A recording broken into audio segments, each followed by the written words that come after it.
computational biology is drowning in variables.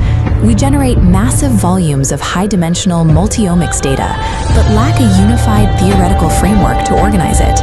The rapid scaling of single-cell transcriptomics and high-resolution spatial mapping has created a mathematical crisis. We are logging millions of individual cellular readouts across thousands of tissue samples, ballooning the number of variables past the limits of human or algorithmic intuition. The direct consequence is a failure of prediction. We can map the molecular abundance of 10,000 different proteins inside a specific organ, but we cannot reliably predict when that organ's tissue will structurally collapse. We are missing an operational metric. Biology requires a localized, mathematical standard that measures structural fragility at the physical node, rather than simply counting the presence of molecular markers. Our current system indexes research by clinical disease labels: cardiology, oncology, neurology. This forces analysts to search for system-wide patterns of pathology instead of isolating the specific, localized anatomical points where the physical system fails. Without a rigid, invariant coordinate system to filter the noise, accumulating more omics data does not clarify the mechanism of disease, it obscures it. This grid demonstrates a proposed geometric solution to dimensional overload, outlined in the Triadic Biology framework, or Appendix TRB. TRB operates on a single testable hypothesis. The stability of any living system can be mapped entirely and comprehensively onto these three specific dimensions. It is crucial to respect the epistemic boundary of this map. This gray represents axis A, the physical anatomy map. It operates independently of any clinical pathology definitions or diagnostic labels. The defining feature of this triadic coordinate system is scale invariance. The logic holds regardless of the magnification level. This exact same triadic mapping applies whether you are analyzing a single protein complex, an individual cell, or an organ system. The measurable proxies change, but coordinates remain the same. TRB aims to replace associative diagnostic guesswork with a strict, measurable geometric scoring architecture. To see if this theoretical architecture actually functions, we have to populate these abstract axes using real-world data from current bioinformatic atlases. A structure can only persist if its boundaries remain stable over a duration. In this framework, we map that structural identity to the form axis, where the existential price of existence is time. The specific inputs for form are drawn from genomic mapping and core proteomic databases, like Cell Ontology and the Human Cell Atlas. Placement is not free. To occupy a distinct niche relative to other cells requires physical volume. We map this spatial context to the position axis, representing the price of space. Position is populated by the Uberon anatomical ontology and cell-cell signaling grids derived from spatial transcriptomics. Finally, no biological function occurs without work.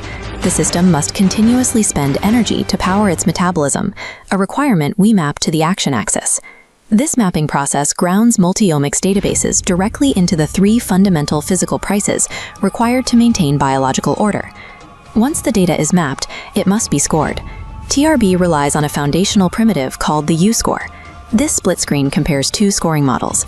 On the right is the U-score equation, where the three axes are multiplied and then cube-rooted. It is designed to be non-compensatory. Contrast this against the standard bioinformatics baseline on the left, which relies on simple arithmetic averaging to blend the different omics layers together.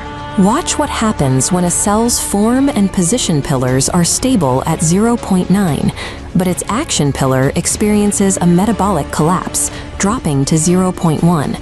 The arithmetic mean obscures the action collapse, returning an average score that implies the cell is fine. The geometric U-score crashes, accurately flagging the physical failure of the node. Biological reality dictates non-compensation. An abundance of spatial context cannot physically compensate for a total loss of cellular identity or metabolic function. If one pillar fails, the system fails. We can scale this single-cell equation upward, applying these matrices across the entire containment structure of an organism. This network graph represents the weak zone scanner. It evaluates the anatomical hierarchy, scoring every tissue and organ matrix. The scanner mathematically evaluates every scale of biology for a singular purpose, to locate the exact weakest node in the system. Drilling down into the identified weakest node, we open its triadic profile to reveal exactly which specific pillar, form, position, or action is collapsing. TRB defines this process as the mechanism localizer. It bypasses broad symptoms to pinpoint the mechanical driver of systemic instability. This creates a strict intervention rule. Candidate therapies must directly target the failing axis. If form collapses, you deploy identity repair. If position fails, you focus on niche restoration. Cross-axis compensation is forbidden.